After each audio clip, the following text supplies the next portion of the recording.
Salam hörmətli izləyicilər, xoş gördük hər birinizi Rətve kanalında. Əziz izləyicilər, bugün biz çox dadlı bir salat hazırlayacağıq. Bunun üçün də bu salata deməli az ərzaqlar gedir. Deməli əziz izləyicilər, bu salatın adı Dnestrdir. Çox gözəl bir salatdır. Yəni bu salat az ərzaqlarla başa gəlir və çox da dadlı olur. Deməli əziz izləyicilər, bu salat üçün bizə nələr lazımdır? İlk öncə mayonez, bax belə bu şəkildə doğranılmış kələm, ağ kələm. Siz istəsəz Pekin kələmi də edə bilərsiniz, ancaq buna bu kələmdən gedir. Yəni belə doğramışıq samavari. Kapçonu və yaxud doktorskam buna kapçonu belə deyək də gedir. Kalpasa, yaşıl noxud, duz və istiot zövqə görə.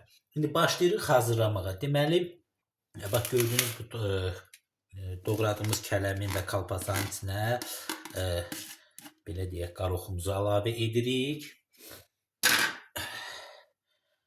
Üzərinə duz əlavə edirik. Zövqə görə istiot əlavə edirik. Yəni zövqə görədir istiot.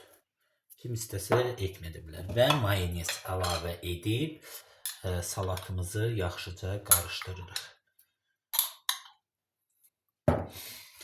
Mən hələ ki 3 xörək qaşığı əlavə etdim. Mayonezi çox etmək, yəni ilk dəfədən çox etmək lazım deyil.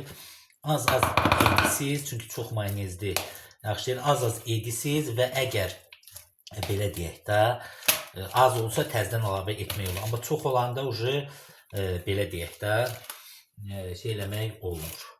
Yəni içindən götürmək olmur. Ona görə mən həmişə mayonezi az edirəm. Əgər görürəm ki içində azdırsa yenidən əlavə edirəm. Beləcə yaxşıca qarışdırırıq. Biraz da mayonezi azdır. 1-2 qaşıq da əlavə edək. Və yaxşıca belə deyərdim, qarışdıraq.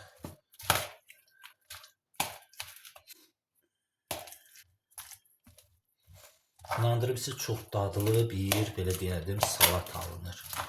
Hazırlarım həm az ərzaqlıdır, həm də ki, onu qeyd edim ki, bayramlarda, belə deyim, və yaxud elə gündəlik də hazırlayıb yeyə bilərsiniz. Yəni həm faydalı, həm də az ərzaqlı bir salatdır. Bax beləcə hazırladıq. İndi servis edib süfrəyə vermək olar. Bax belə əziz izləyicilər hazırladıq. Çox dadlı və gözəl çıxır. Yəni beləcə hazırlayıb dada bilərsiniz. Həm bayramlarda da süfrəyə verə bilərsiniz, həm də adi günlərdə belə verə bilərsiniz də, yəni yemək üçün. Belə bu qədər. Hər kəsə təşəkkürlər. Kanalımıza abunə olun, videolarımıza da like qoyun. Sağ olun, salamat qalın.